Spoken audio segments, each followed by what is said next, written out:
매일매일 터져 나옵니다. 고 김광석 씨 관련된 뉴스. 자, 그런데 오늘은요, 네 분과 함께 좀 색다르게 이렇게 해볼까요? 오늘은 경황이 없었지만 땡땡 했다. 이 시리즈로 얘기를 나눠볼까 합니다. 먼저 백 변호사님, 네. 경황이 없었지만 땡땡 했다 시리즈 첫 번째는 뭘까요? 학교에는 알렸다. 아하. 근데 학교에는 알렸다니까 그 서현 양의 죽음을 알렸나 이렇게 생각하시는 분들이 있는데 그러니까요. 그게 아니고요. 네. 근데 서현 양이 사망한 시점은 2007년 12월 23일입니다. 네. 2007년이면 서현 양이 중학교 1학년이에요. 그러면 중학교 1학년에서 2학년으로 올라갈 때 네. 사망을 했으면 사망한 사실 당연히 알렸어야죠. 그게 일반적 상식이잖아요. 네. 근데 2008년에 정상적으로 중학교 2학년이 됩니다. 허허. 그리고 중학교 2학년 생활기록부에 딱 보면 이제 3월 3일 날 개학을 하잖아요. 그렇죠. 그럼 안 오죠. 네. 그럼 무단결석 아니에요. 어허. 무단결석이니까 학교 측에서 알아보고 네. 그 상황에서 서혜수 씨가 통보를 해요. 미국으로 이주했습니다. 허허. 그러면 여기서는 문제가 뭐냐면 네. 사망 사실을 적극적으로 숨긴 거예요. 네. 그러니까 지금까지 서혜수 씨는 경황이 없어서 알리지 않았다는데 네. 경황이 없어서 알리지 않은 것과 서현이 어떻게 됐어요? 물어보는데 알리지 네. 않은 건 숨긴 거는 허허. 아예 다른 거죠. 근데 그러다 보니 그러니까 경황이 없는데 서현 양이 사망한 이후에 바로 그 다음에 미국을 간 것도 모자라서 네. 학교에는 서현 양과 마치 함께 미국으로 이민 간 것처럼 알렸다라고 해서 네. 또다시 논란이 되고 있는 상황입니다. 자, 이 내용은요, 저희가 근거 없이 말씀드린 게 아니라 어제 저희 MBN의 뉴스와이드, 송전 앵커가 진행하는 MBN 뉴스와이드 제작진이 직접 서혜순 씨와 접촉을 해서 이 서혜순 씨로부터 이 직접 건네받은 서현 양의 학생 기록부 상에 나와 있는 내용을 토대로 말씀을 드립니다. MBN 단독 보도한 내용인데요. 지금 보시는 것처럼 학교생활 기록부, 서현 양의 학교생활 기록부를 보면 방금 백성문 변호사의 말씀처럼 2007년 12월에 이미 서현 양은 사망한 것으로 최근 알려졌죠. 뒤늦게 알려졌습니다. 그런데 2008년 2월 어찌된 일인지 이듬해인 2008년 2월 모든 가족이 서현 양을 포함한 모든 가족이 미국으로 이주했다. 즉 이민을 갔다는 그 내용이 분명히 써 있습니다. 기록이 되어 있습니다. 이게 MBN 뉴스와이드 취재진 제작진에게 보내온 학생생활 기록부입니다. 근데 김복준 의원님. 예. 이게 상식적으로 우리 지금 물론 이 지금 미스터리가 상식을 뛰어넘는 게 많습니다만 왜 그 전에 사망했는데 이미 2008년 2월에 이민을 간다고 기록이 돼 있을까요? 이거는 이제 서혜순 씨 본인이 이야기하지 않는 이상은 뭐 우리가 뭐라고 판단할 수는 없지만 네. 적어도 네. 서혜순 씨가 고의적으로 그 서현 양의 죽음을 알리지 않으려는 의도는 명백하다. 다만 그 의도가 무엇인지 우리는 그냥 추정할 수밖에 없다. 네. 근데 이제 1차적으로 지금 우리가 현재 추정하고 있는 것은 네. 소송에서의 어떤 유리함 이런 거라고 지금 현재 보이는 건 그래요. 그 소송은 저작권 관련 그렇죠. 소송을 말씀하시는 거죠. 현재로서는 뭐 우리가 추정할 수 있는 건 그 정도 선이지만 뭐 저간의 사정이야 서혜순 씨밖에 모르겠죠. 근데 분명한 거는 적어도 고의적으로 죽음을 알리지 않은 건 사실인 거예요. 네. 자, 그러면 일단 여기서요. 그동안 서현 양의 죽음 2007년에 12월에 이미 사망했는데 10년 동안 알리지 않았던 것에 관련해서 많은 의혹들이 제기됐죠. 관련해서 발언들을 쭉 들어보시고 이어가 보도록 하겠습니다. 시댁이 무슨 서화한테 서화한테 따뜻한 밥을 차려준 적이 없어요. 큰엄마라는 사람, 고모라는 사람들. 서울 한 번도 부른 적 있대요? 한 번도 없다고요? 한 번도? 예, 한 번도 없어요. 김광석 씨 살아있을 때, 돌아가신 후에 다? 돌아가실 때 예. 이후로는 본 적이 없어요. 돌아가신 후. 친가 쪽에 전혀 알리지 않았다는 것이 이게 이제 상식적으로는 그러니까 이해가 잘 안 가요. 생가라는 게 어디에? 친가 쪽에 알리지 않으신 이유. 그러니까 친가 쪽뿐만 아니고 저는 저희 엄마도 알리질 않았어요. 친어머니한테까지도 안 알리셨어요. 장애우 키우는 엄마들은 장애우가 좀 잘못되면 마음으로 묻는 거지. 무슨 그 안에서 조문 받고 돈 받고 조문 부주금 받고 그럴 경험 없어요. 서우 잘못됐으니까 와주세요. 뭐 하세요. 저는 그게 다 싫었어요. 다요. 친정이고 뭐 그쪽이고. 친정이고 시댁이고 알리고 싶지 않았다. 네. 조용히 그냥 혼자 아이를 보내고 보냈어요. 싶었다. 예. 김광석 씨 사망 이후에 가족들이 서현 양을 찾지도 않고 내외가 없었다고 이렇게 서 씨가 주장하고 있는데 서연이의 소식에 대해서 왜 궁금하지 않았겠습니까? 다만 그러니까 그 세순이가 너무 보기 싫어서 멀리했던 거지 서연이가 보기 싫었던 건 아닙니다. 그 소녀의 죽음을 모르고 계셨다가 들으셨을 때 좀 심경이나 이런 게 좀 어떠셨어요? 놀라셨을 것 같은데요, 많이. 예, 많이 놀랬죠. 많이 놀랬고 또 뭐 하나밖에 안 남은 광석이 혈육인데. 일단은 서혜순 씨 얘기와 또 김광석 씨의 친형 김광복 씨의 얘기에서 공통되는 부분이 있네요. 이 양측이 서로 왕래가 고 김광석 사망 이후에는 없을 정도로 감정의 골이 깊게 패였다는 것은 양측의 지금 실제 발언을 통해서 가늠해 볼 수는 있을 것 같습니다. 그런데 여기서 궁금증이 있어요, 백 변호사님. 당시 서현 양이 사망했을 당시, 그러니까 시간을 거슬러 2007년 12월로 가봅니다. 그런데 당시 부검을 했다고 돼 있어요. 그렇죠. 왜 부검을 했을까? 부검은 어떨 때 합니까? 그러니까 일단 정상적이지 않은 죽음으로 의심을 하는 경우라고 생각하시면 돼요. 그러니까 이게 서현 양이 12월 23일로 그 당시 2007년 12월 23일 돌아가 보면 갑자기 이제 뭐 호흡곤란 증세나 이런 것들을 통해서 119를 불러서 도착했을 때 이미 심정지 상태였어요. 근데 우리가 폐질환이 걸렸을 때 통상 병원으로 이송하는 과정에서 심정지가 오거나 도착해서 바로 사망하는 경우는 흔치는 않아요. 왜냐하면 증상이 생기면 이제 부모 입장에서 보면 아이가 아프면 병원에 데려가고 뭔가 이상이 있다 싶으면 거기서 입원을 시키고 입원을 시키고 치료하는데도 그 과정에서 뭔가 악화가 돼서 사망하는 경우는 종종 있지만 당일날 사망하는 경우가 별로 없기 때문에 경찰 입장에서도 그 전에 혹시라도 학대가 있었는지 아니면 폐질환이 아니라 다른 독극물에 의한 사망이 있을 수도 있다라는 그런 전제하에 부검에 대해서 의뢰를 합니다. 그러면 이제 당시에 유가족이면 서혜순 씨가 거기에 대해 동의를 해줘야 되는데 동의를 한 거죠. 동의를 해서 이제 부검을 딱 해보니까 일단 사인은 이제 폐질환 맞습니다. 미만성 폐포 손상이라고 해서 이제 폐포에 고름이 생기는 현상인데 그러니까 폐렴이라고 생각하시면 돼요. 급성 폐렴이라고 생각하시면 되는데 그러면 그 다음에 두 번째 보는 게 제가 말씀드렸던 거죠. 혹여 외부에 타박의 흔적이 있는지 근데 전혀 없었어요. 그럼 그 다음에 세 번째 생각하는 게 독극물의 흔적이 있는지 그래서 약물 검사를 해봤는데 거기 나온 게 디아이드 코데인하고 메칠에페트린 같은 게 발견이 됐는데 그게 감기약 성분이에요. 그러면 그 전에 서혜순 씨가 어떤 식으로든지 서현 양에게 감기약을 먹였고 감기약을 먹였다는 건 모르겠어요. 어떤 식으로든 돌봤다는 의미예요. 관리했다는 거죠. 관리했다는 의미예요. 그러니까 그 당시에 부검을 했지만 엄마가 감기약도 줬고 뭐 이상은 하지만 외부적인 타살 흔적은 전혀 없고 그리고 폐질환으로 사망했고 그러니까 그 당시에 부검 소견을 보고 이거는 그냥 병사구나라고 판단했던 겁니다. 지금 홍순민 아나운서 지금 앞서 서현 양 지금 10년 전에 사망한 것으로 확인된 서현 양의 학생 생활 기록부뿐만 아니라 지금 저희가 내용을 CG로 보여드리는 부검 감정서, 서현 양에 대한 부검 감정서 저희 MBN이 단독으로 입수해서 지금 보도해드리는 건데 부검 감정서에 나온 내용을 차례차례 이 순서대로 이 홍수민 아나운서가 좀 주요 내용을 읽어주시기 바랍니다. 네, 그럼 일단 부검 감정서를 보면요.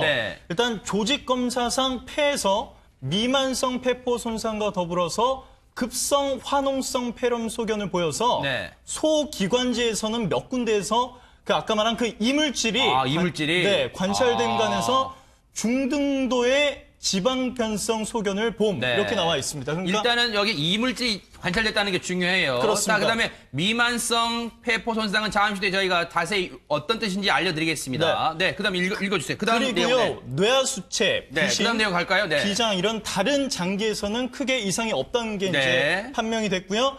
말초 혈액, 심장 혈액 및 위 내용물에서 청산염, 유기인재류, 유기염소 재료 및 카바메이트 재료가 검출되지 않음 이렇게 나와 있습니다. 일단 그러니까 요 부분은 타살 음독사가 아니라는 어떤 거지. 그런 게 아니라는 지금 그 소개를 적은 거죠. 말씀하시죠. 그러니까 다른 무슨 뭐 독극물이라든가 다른 약물이 투입되지 않았다는 것을 확인이 됐습니다. 일단 부검 감정서에 적었고 그다음에 말초혈액, 심장혈액에서 이러이러한 성분 검출됐고 이러이러한 게 그러니까 검출되지 않았다. 이거는 이제 감기약 성분이라고 네. 보시면 될 것 같은데 아하, 네. 뭐 이런 거라고 보시면 될 것 같습니다. 네.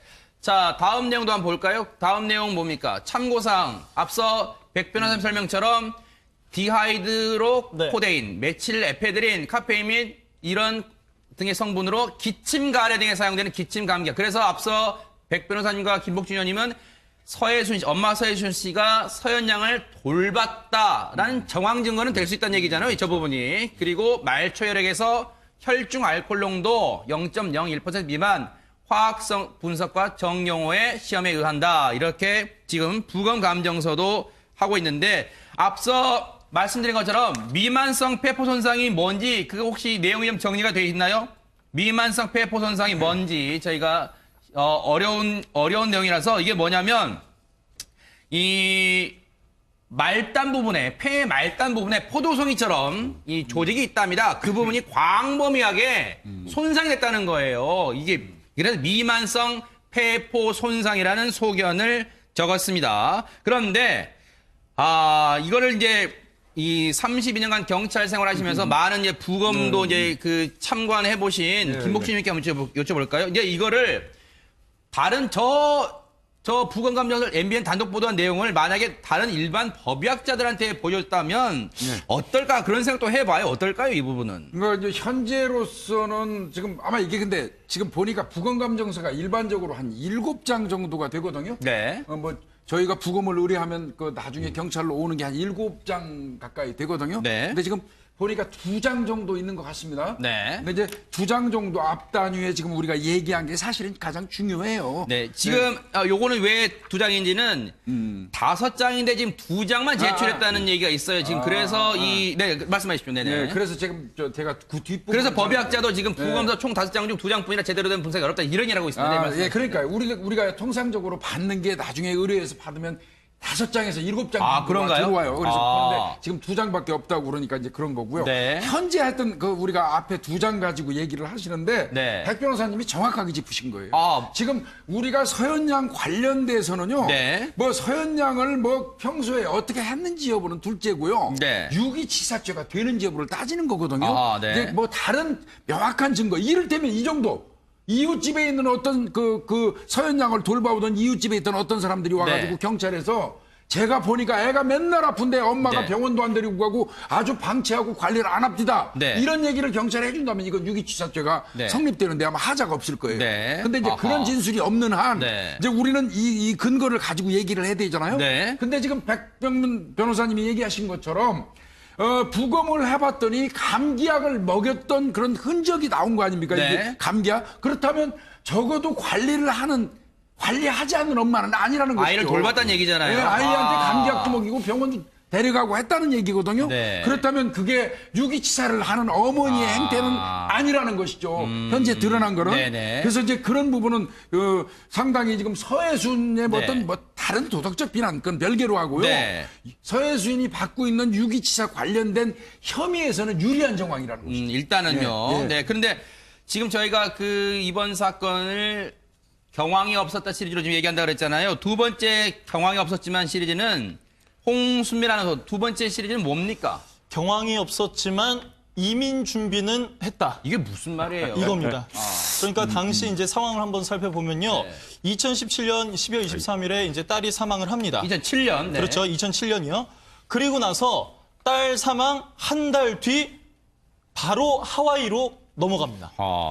그리고 나서 그게 다가 아니었어요. 하와이로 넘어가면서 네. 2008년 1월부터 2013년 6월까지 이제 하와이에 거주를 한 거죠. 네. 그러니까 이민을 간 겁니다. 그리고 나서 이제 미국에서 사업체 운영하는 이에게 발급되는 비자인 E2 비자. 네. 그러니까 투자자 비자를 받은 겁니다. 네. 그런데 문제는 이제 어떻게 이게 이렇게 일사천리로 네. 이루어질 수 있었는지 네. 사전 준비는 있던 게 아니었는지 이런 게 이제 또 의혹이 있는 겁니다. 근데 이민만 간 게 아니라 네. 지금 홍수빈 아나운서 네. 그 사이에 지금 이 일부 보도를 보면 서혜순 씨가 미국에 가서 법인을 설립했다 이런 얘기가 있어요. 이건 무슨 내용입니까? 그러니까 딸 사망 한 달 뒤 미국으로 가고 네. 또다시 한 달 뒤 해성법인이라는 이 해성 코퍼레이션을 설립을 하는 겁니다. 법인 이름이 해성법인이에요? 그렇습니다. 네. 이게 2008년 2월부터 네. 편의점 운영의 목적으로 설립한 거라고 하는데요. 그래서 이걸 통해서 이제 하와이에 네. 호놀룰루 네. 스피드 마트를 인수를 하게 됩니다. 그러니까 이제 이민을 하고 네. 경제적인 기반을 이제 닦으려고 준비를 한 거죠. 근데 백 변호사님, 네. 2007년 지금 시청자분들 잘 생각해 보세요. 2007년 12월에 서현양이 사망을 했는데 미국으로 건너가서 이 법인을 설립한 게 2008년 2월 24일이에요. 거의 딱 2달 만에 세워요. 이게 원래 이렇게 빨리 세울 수 있는 거예요, 법인을? 저 때부터 준비했으면 안 되죠. 네, 그 전부터 준비했다고 봐야 되고요. 아하. 물론 서예순 씨가 그냥 서현양을 데리고 같이 미국에 가려고 생각했는지는 저희가 알 수는 없지만 그러네요. 이제 서예순 씨가 지금까지 계속 이 딸아이의 죽음을 아무데도 알리지 않은 게 경황이 없어서라는 표현을 썼는데 그러네요. 그 경황이 없는 게 이것 때문이었다는 생각도 드네요. 그러니까 처음부터 애시당초 하와이로 이주할 생각을 했고 이주해서 지금 일단 이 동업자로 돼 있는 이땡성이라는 분하고 네. 같이 이제 지금 이 법인을 설립한 거거든요. 네. 이 법인을 설립하는 과정도 미국에서 그렇게 쉽지 않습니다. 그러니까 그것도 사전에 준비를 해야 됐던 거고 또 어쨌거나 이민을 준비를 했다면 네. 최소한 2007년 여름부터는 준비했다고 봐야 될 거고 네. 이제 그런 과정에서 이제 의혹을 제기하는 건 네. 서현양의 죽음과 관련해서 서현양을 이런 문제 때문에 제대로 돌보지 못한 게 아니냐. 그리고 이게 만약에 서현양의 사망이 좀 석연치 않다라고 하면 네. 그 당시에 소송 중이었잖아요. 네네. 소송 중에 뭐 저도 항상 그렇게 얘기합니다만 서현양이 사망을 했건 사망하지 않았건 간에 결과는 사실상 동일해요. 맞아요. 다만 하나 바뀔 가능성이 있는 게 있습니다. 뭘까요? 서현양의 사망에 뭐 아까 말씀하셨던 뭐 유기치사나 뭐 부작위한 살인죄나 네. 이런 부분이 문제가 되면 상속결격자가 돼버리면 아무것도 못 받을 수가 있어요. 그래서 알리지 않았던 게 아닌가라는 추측도 나오는 게 이런 이유들 때문입니다. 그런 게 추정도 나온다는 거예요. 지금 네, 보면요. 12월 23일에 죽었다라고 하지만 서현양이 실제로 장례를 치르기까지는 한국에 있어야 돼요. 그러니까 12월 26일에 장례를 치릅니다. 네. 그리고 장례를 치르고 나머지 정리를 갖다가 다 하고 지금 1월에 넘어가거든요, 하와이에. 네. 이게 상식을 떠나서 물리적으로 가능한 시간인가. 네. 이게 굉장히 참, 왜냐면 이민을 간다라고 하는 네. 게 이쪽에 있는 집이든 뭐든 네. 뭐 이런 걸 정리를 하면서 가야 되잖아요. 네. 그러니까 실제로 굉장히 오래 전서부터 준비를 했던 게 사실인 것 같고 네. 그리고 그런 준비가 서현양의 죽음과 관계가 없다고 말하기는 좀 어렵다. 그러니까 이 부분을 이제 어떻게 보면 수사에서 굉장히 중요한 그런 네. 관건을 찾아야 되고 실제로 지금 주변에서 이 의혹들을 풀려고 하는 사람들은 요 부분, 그러니까 넘어가서 사업체를 그것도 그 지금 현재 고 김광석 씨의 친구라고 네. 생각되는 그분, 그리고 실제로 이전에 네. 그 김광석 씨가 죽기 전에 네. 불륜 문제로 해서 다퉜다는데 원인을 제공한 사람으로 추정되는 그분하고 회사를 차린 거거든요. 네. 그리고 그분하고 계속적인 유대 관계가 있었다는 것이고, 그러니까 이런 부분들에 대해서 면밀히 들여다볼 그런 이유가 네. 있다라고 하는 얘기죠. 네. 자, 이런 가운데 엊그제 이제 이상호 기자가 서울경찰청 광역수사대에 이 참고인 신분으로 이 소환돼서 조사를 받았어요. 그때 이 광역수사대 앞에 나와서 포토라인 서서 했던 말이 있습니다. 그때 얘기를 좀 들어보시고 이어가 보도록 하겠습니다. 다녀오시잖아요. 하와이에서 좀 새롭게 나온 사실들이 있나요, 혹시? 상당히 의미 있는 자료들을 많이 입수할 수가 있었고요. 취재한 자료들 제가 준비하셨다고 하셨는데요. 네. 좀 자료를 설명해 주실 수 있으신 부분이 있을까요? 기본적으로 혐의를 입증하는 데 도움이 될 만한 자료들이고요. 아직 저희가 공개하기에는 서예순 씨가 대비할 수 있는 도움이 될 우려가 있어서 경찰에게 일단 제출을 했고요. 수사 과정을 통해서 자연스럽게 공개가 되지 않을까 생각하고 있습니다. 오늘 제출한 자료가 향후 수사에 좀 도움이 될 걸로 보시나요? 이 사안 자체가 상당히 오래된 사안이고 경찰로서도 쉽지 않을 거예요. 그렇기 때문에 결국은 서예순 씨 자백을 받아내야 되는데 아마 그 과정이 상당히 도움이 될 걸로 그렇게 판단하고 있습니다. 지금 이상호 기자는 이런 얘기를 하고 있습니다. 상당히 하와이 취재를 마치고 왔대요. 근데 상당히 의미 있는 자료들을 입수할 수 있었다. 기본적인 혐의를 입증하는 데 도움이 될 만한 자료들이다. 하지만 다 경찰에 넘기겠다. 하지만 경찰로서도 하도 오래되기 때문에 수사가 쉽지 않을 것이다. 결국은 서해순 씨 자백을 받아야 한다. 이렇게 얘기를 하고 있어서 오히려 지금 궁금증만 더 증폭시키는 지금 인터뷰가 되고 말았다. 이런 생각도 드는데 자, 그런데 지금 경황이 없다 시리즈로 지금 저희가 얘기를 이어가고 있습니다만 세 번째 경황이 없다 시리즈 백성문 변호사님 네. 뭡니까? 세 번째는요. 경황이 없었지만 저작권 소송은 계속했다. 아, 그래요? 네. 그러니까 이 저작권 소송에서 아주 간단하게 말씀드리면 이 김광석 씨의 아버지하고 이 서해순 씨하고 1990년대, 그러니까 김광석 씨가 살아있을 때 네. 어느 정도 합의를 합니다. 아, 뭐라고요? 그러니까 내가 죽으면 이 저작권에 관련된 것들은 서연이한테 다 준다. 딸. 이렇게 합의를 해요. 네. 근데 문제는 이 아버지가 사망을 할 때 유언을 해요. 이 저작 인정권 관련해서는 이 김광석 씨의 형 김광복 씨하고 본인의 부인, 그러니까 김광복 씨의 어머니에게 준다라고 또 유언을 합니다.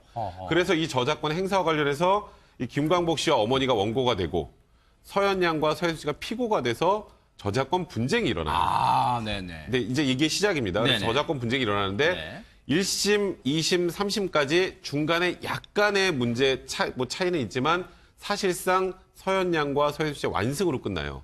대법원까지. 네. 근데 이 항소심과 대법원 사이에 미묘한 차이가 있어서 파기환송이 됩니다. 우리 이제 뭐 거의 이제 아마 시청하시는 분들도 이 파기환송 하도 많이 들어서 다 아실 거예요. 그래서 고등법원으로 다시 넘어오는데 거기에서 합의가 이루어집니다. 그 대법원 판결하고 거의 유사하게 그래 이건 서해순 씨하고 서현이가 이 저작권 관련해서 권리가 있다는 걸 확인해 주는 걸로 조정이 이루어져요. 네. 조정이라는 말 그대로 합의죠. 네. 여기서 이제 문제가 생기는 거예요. 그러니까 김광복 씨와 김광복 씨 어머니는 지금 무슨 얘기를 하고 있는 거냐면 우리는 이 저작권 관련된 권리가 서현이한테 다 가는 줄 알았기 때문에 쉽게 포기했다는 거예요. 우리가 서현이가 죽었다는 거 알면 우리가 합의해줬겠냐. 합의 안 했다.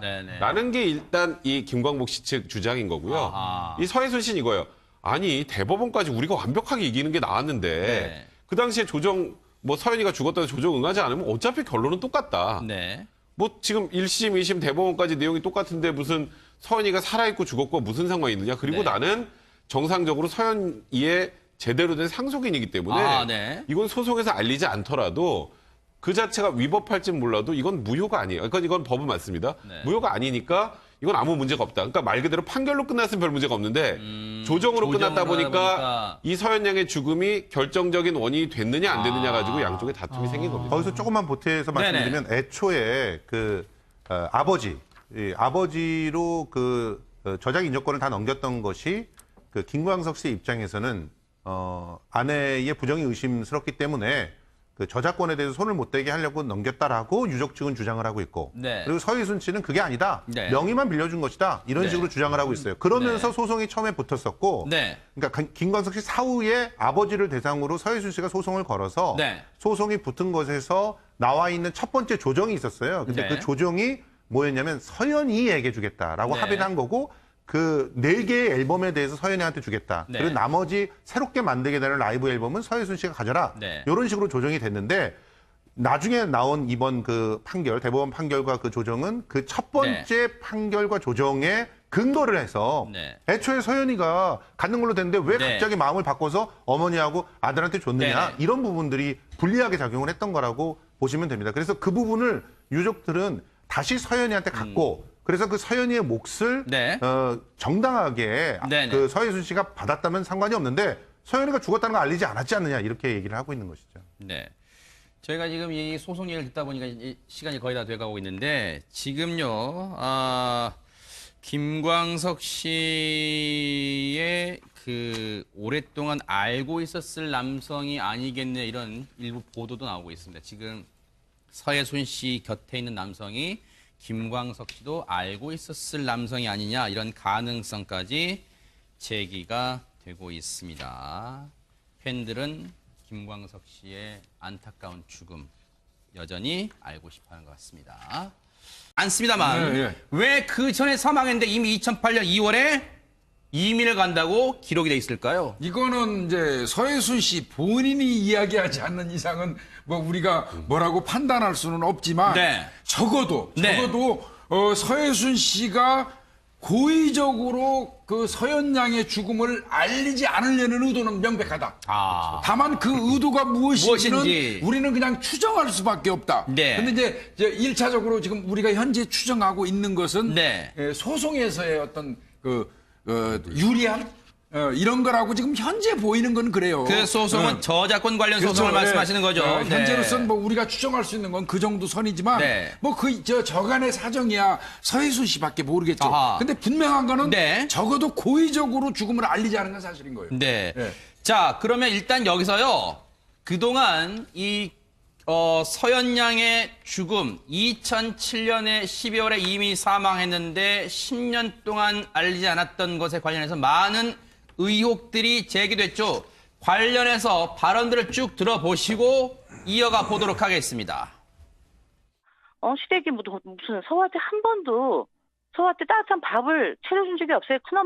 큰엄마라는 사람, 고모라는 사람들. 서우 한 번도 부른 적 있대요? 한 번도 없다고요? 한 번도? 예, 한 번도 없어요. 김광석 씨 살아있을 때, 돌아가신 후에 다? 돌아가실 때 이후로는 본 적이 없어요. 돌아가신 후. 친가 쪽에 전혀 알리지 않았다는 것이 이게 이제 상식적으로는 이해가 잘 안 가요. 생가라는 게 어디에? 친가 쪽에 알리지 않으신 이유. 그러니까 친가 쪽뿐만 아니고 저는 저희 엄마도 알리질 않았어요. 친어머니한테까지도 안 알리셨어요? 장애우 키우는 엄마들은 장애우가 좀 잘못되면 마음으로 묻는 거지. 무슨 그 안에서 조문 받고 돈 받고 조문 부주금 받고 그럴 경우가 없어요. 서우 잘못됐으니까 와주세요.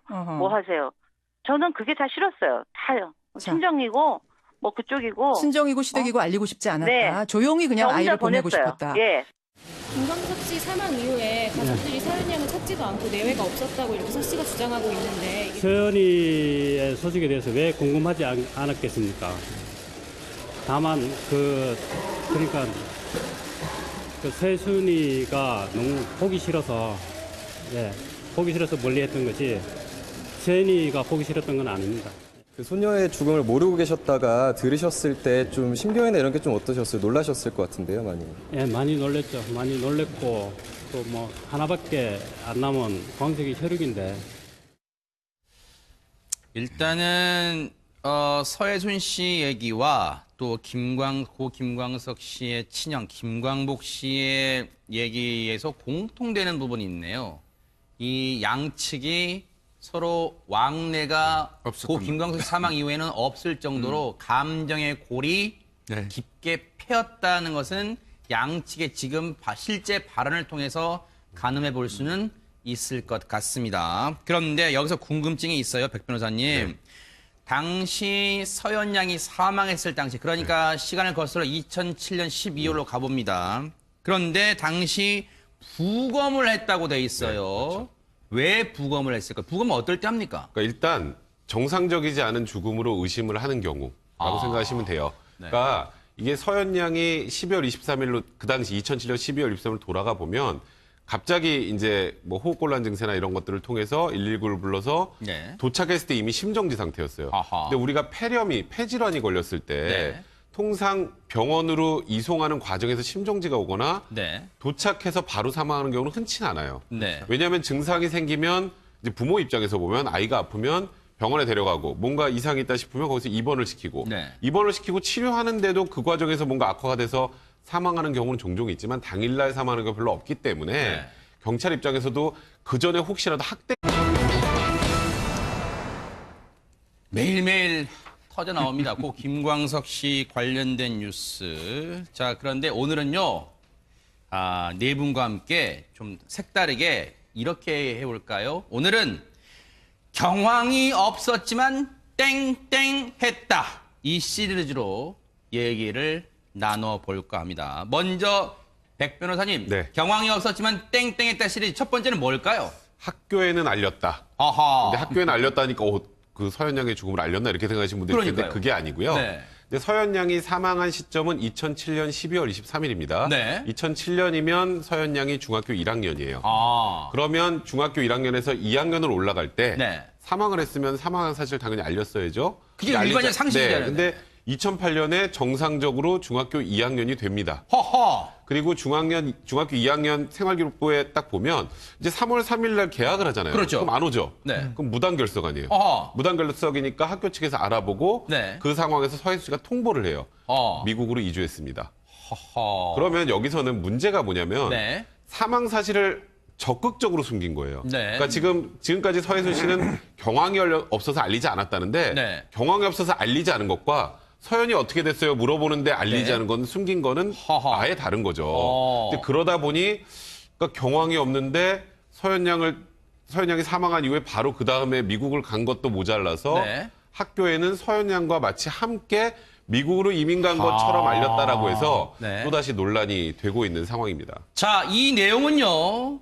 저희가 근거 없이 말씀드린 게 아니라 어제 저희 MBN의 뉴스와이드, 송전 앵커가 진행하는 MBN 뉴스와이드 제작진이 직접 서혜순 씨와 접촉을 해서 이 서혜순 씨로부터 이 직접 전달을 건네받은 서현 양의 학생 기록부 상에 나와 있는 내용을 토대로 말씀을 드립니다. MBN 단독 보도한 내용인데요. 지금 보시는 것처럼 학교생활 기록부, 서현 양의 학교생활 기록부를 보면 방금 백성문 변호사의 말씀처럼 2007년 12월에 이미 서현 양은 사망한 것으로 최근 알려졌죠. 뒤늦게 알려졌습니다. 그런데 2008년 2월 어찌된 일인지 이듬해인 2008년 2월 모든 가족이 서현 양을 포함한 모든 가족이 미국으로 이주했다. 즉 이민을 갔다는 그 내용이 분명히 써 있습니다. 기록이 되어 있습니다. 이게 MBN 뉴스와이드 취재진 제작진에게